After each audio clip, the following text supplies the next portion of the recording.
ഇന്ത്യയുടെ റഫേൽ വിമാനം ആക്രമിക്കപ്പെട്ടോ? Operation സിന്ദൂറിൽ Rafale വിമാനം ആക്രമിക്കപ്പെട്ടോ എന്നുള്ള ചോദ്യത്തിന് ആക്രമിക്കപ്പെട്ടിട്ടില്ല എന്നാണ് ഇന്ത്യയുടെ സർക്കാർ ഉത്തരം നൽകിയത്.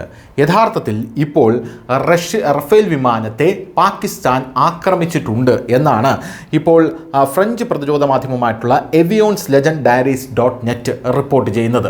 ഇവർ പറയുന്നത് റഫേൽ വിമാനത്തിൻ്റെ മേന്മയാണ്.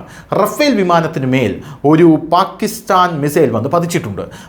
പക്ഷേ ഈ പാകിസ്ഥാൻ മിസൈൽ വന്ന് പതിച്ചിട്ടും റഫേൽ വിമാനം കേടുപാടുകളോടുകൂടി ലക്ഷ്യസ്ഥാനം ഭേദിച്ച് തിരിച്ചെത്തി എന്നാണ് ഇവർ പറയുന്നത്.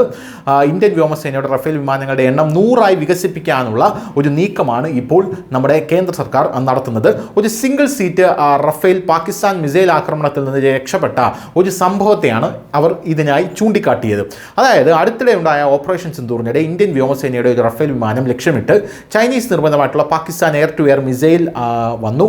എന്നാൽ ആക്രമണത്തിൽ കേടുപാടുകൾ സംഭവിച്ചുവെങ്കിലും ഫ്രഞ്ച് നിർമ്മിത യുദ്ധവിമാനം സുരക്ഷിതമായി ബേസിലേക്ക് തിരിച്ചെത്തിയെന്നും പൈലറ്റിന്റെ ജീവൻ രക്ഷിക്കാൻ കഴിഞ്ഞെന്നും യുദ്ധ സാഹചര്യങ്ങളെ വിമാനത്തിന്റെ ഉയർന്ന അതിജീവന ശേഷിയും പ്രതിരോധ ശേഷിയും പ്രകടമാക്കിയെന്നുമാണ് ഈ റിപ്പോർട്ട് അവകാശപ്പെടുന്നത്.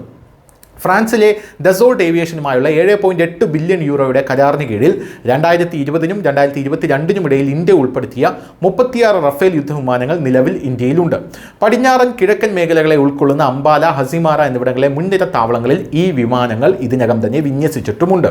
മിസൈൽ ആക്രമണത്തിന് ശേഷമുള്ള റഫേലിന്റെ വിജയകരമായിട്ടുള്ള തിരിച്ചുവരവ് പ്ലാറ്റ്ഫോമിൽ മാനദണ്ഡമാക്കുന്നതിനുള്ള ഇന്ത്യൻ വ്യോമസേനയുടെ ദീർഘകാല വാദത്തെ ശക്തിപ്പെടുത്തുന്നതായി തോന്നുന്നുവെന്നാണ് ഇപ്പോൾ ആവിയോൺസ് ലെജൻഡ് ഡയറീസ് .net ഫ്രാൻസിലെ പ്രശസ്തമായിട്ടുള്ള ഡിഫൻസ് മാധ്യമമാണിത്. ഇവർ പറയുന്നതനുസരിച്ച് റഫേലുകളുടെ ഒരു വലിയ കൂട്ടം പ്രവർത്തന മികവും യുദ്ധത്തിൽ തെളിയിക്കപ്പെട്ട വിശ്വാസ്യതയും നൽകുമെന്ന് ഇന്ത്യൻ പ്രതിരോധ ആസൂത്രകരെ ബോധ്യപ്പെടുത്തുന്നതിൽ ഈ സംഭവം നിർണായകമായിട്ടുള്ള പങ്ക് വഹിച്ചിട്ടുണ്ട് എന്നാണ് ഇവർ പറയുന്നത്.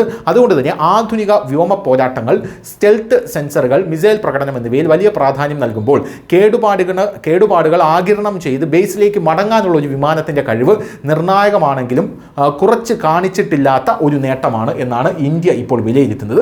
അതുകൊണ്ട് റഫേൽ തന്നെയാണ് ഇന്ത്യ ഇപ്പോഴും ഇന്ത്യയുടെ പട്ടാളത്തിനായി ഓപ്റ്റ് ചെയ്യുന്നത്. News desk, news India Malayalam.